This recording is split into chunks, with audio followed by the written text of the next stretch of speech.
ಆಡ್ಕೊಂಡಿದ್ದ. ಅಲ್ಲಿ ಆಟ ಆಡ್ಕೊಂಡಿರ್ಬೇಕಾದ್ರೆ ಯಾಕೋ ಇಲ್ಲಿ ಆಟ ಆಡ್ತೀವಿ ಯಾವಾಗ ಆಚೆ ಹೇಳಿ ನಾನೇ ಹೇಳಿ ಆಟ ಆಡ್ಕೊಂಡು ಹೊರಗಡೆ ಕಳಿಸ್ದೆ.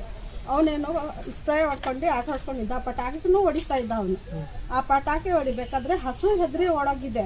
ಅವನು ಈ ಸ್ಪ್ರೇ ಏನು ಹಸುಗೆ ಏನು ಹೊಡೆದಿಲ್ಲ. ಅವನು ಅವ್ರು ಏನು ತಿಳ್ಕೊಂಡಿದ್ದಾರೆ, ಹಸುಗೆ ಸ್ಪ್ರೇ ಹೊಡೆದ್ಬಿಟ್ಟು ಏನೋ ಮಾಡಿದ್ದಾನೆ ಅಂತ ತಿಳ್ಕೊಂಡು ಏನು ಕೆಟ್ಟದಾಗಿ ನನ್ನ ಮಗನ ಬೈದಿದ್ದಾರೆ. ಅವರು ಬೈದಿರೋದವರು ಈಗ ಎಷ್ಟಿದ್ರು ಯಾರಾದ್ರೂ ಕೇಳಲ್ವಾ? ನನ್ನ ಮಗನಿಗೆ ಅಷ್ಟು ತಾಯಿ ಎಲ್ಲ ಬೈತಾ ಇದ್ರೆ ಕೇಳಲ್ವಾ? ಯಾಕೆ ಬೈತಾ ಇದ್ದೀರಾ ಅಂತ ಅವ್ನು ಕೇಳಿದ್ದಾನೆ. ಅದಕ್ಕೆ ಇಬ್ರು ಇದಾರಲ್ಲ, ಸಂತೋಷ್ ಕೋಟಿನೂ ಇನ್ನೊಬ್ರು, ಅವ್ರಿಬ್ರು ಸೇರ್ಕೊಂಡು ಹೆಂಗ್ ಬೇಕಂಗೆ ಹೊಡೆದಿದ್ದಾರೆ. ಆ ವಿಡಿಯೋ ಸಹ ಇದೆ ಹೊಡೆದಿರೋದು. ಏನಾದ್ರು ಆಗಿ ನನ್ನ ಮಗ ಸತ್ತೋಗ್ಬಿಡ್ತಾ ಇದ್ರೆ ಇವ್ರು ನನ್ನ ಮಗನ ತಂದು ಕೊಡ್ತಾ ಇದ್ರ. ನನ್ನ ಮಗನಿಗೆ ಇಷ್ಟೆಲ್ಲ ಹೊಡಿತಾರಲ್ಲ, ಮತ್ತೆ ಕಾನೂನೇ ಇಲ್ವಾ? ಇವರು ಪೊಲೀಸ್ ಅವರು ಅಲ್ಲೇ ಸಹಿತ ನಿಂತು ಹೊಡ್ಸಿದಾರಲ್ಲ ನನ್ನ ಮಗನಿಗೆ. ಮತ್ತೆ ಕಾನೂನು ಏನಕ್ಕೆ ಇರೋದು? ಇವ್ರು ರಕ್ಷಣೆ ಮಾಡಕ್ ತಾನೇ ಇರೋದು ಪೊಲೀಸ್ನವರು. ರಕ್ಷಣೆ ಇವರೇ ಮಾಡ್ದಲ್ಲ, ಮತ್ತೆ ಇವರೇ ನಿಂತು ಹೊಡ್ಸಿದ್ರೆ ಮತ್ತೆ ಯಾರು ಕಾನೂನು ಕಾಪಾಡ್ತಾರೆ? ಮತ್ತೆ ನಾವು ಬೆಳಗ್ಗೆ 6 ಗಂಟೆಗೆ ಹೋಗಿ ಪೊಲೀಸ್ ಸ್ಟೇಷನಲ್ಲಿ ಕೂತಿರೋದು.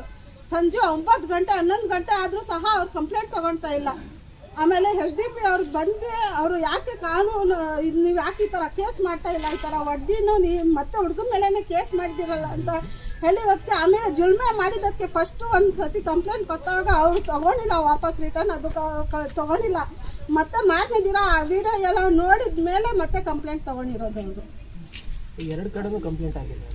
2 ಕಡೆನೂ ಕಂಪ್ಲೇಂಟ್ ಆಗಿದೆ. ನನ್ನ ಮಗ ಆ ಥರ ಮಾಡಿಲ್ಲ. ನನ್ನ ಮಗನ ಮೇಲೆ ಇಳ್ದಿದ್ದು ಈಗ ಅಷ್ಟು ಹೊಡೆದಿದ್ದಲ್ದಲ್ಲೇ ಯಾಕೆ ಅವ್ರ ತಂದೆ ತಾಯಿ ಇಲ್ವಾ?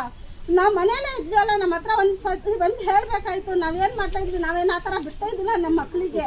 ಇವ್ರು ಹೊಡೆಯೋದಾಗಲೇ ಮತ್ತೆ ಕೇಸ್ ಸಹಿತ ಮಾಡಿಬಿಟ್ಟು ನನ್ನ ಮಗನಿಗೆ ಮತ್ತೆ ಇದು ಈ ಥರ ಹಿಂಸೆ ಎಲ್ಲ ಕೊಟ್ಟು ಮತ್ತೆ ಪೇಪರಲ್ಲೆಲ್ಲ ಈ ಥರ ಕೇಸ್ ಮಾಡಿ ಅಂತ ಹೇಳ್ತಾ ಇದ್ದಾರಲ್ಲ, ಅದು ನ್ಯಾಯನ? ಅದು ಆ ಥರ ಮಾಡ್ತಾ ಇರೋದು ಅವರು.